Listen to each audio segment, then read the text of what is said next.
Assalamu Walaikum. In this video, how to import a CSV file in Google Sheet. Let's begin. First of all, open your Google Sheets,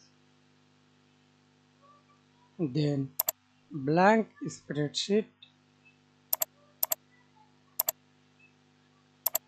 Go to File tab, Import, Upload, and choose your location file. See this CSV file. Double click, wait few seconds, then see this import.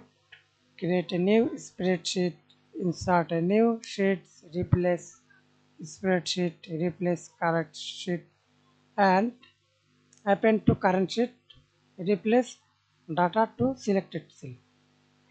Choose your location. Example, I insert, replace current sheet. Alright. Separate type, tab, comma, custom, detect automatically. Then import data. That's it. Thanks for watching video. Please subscribe to my channel, like, comment, share.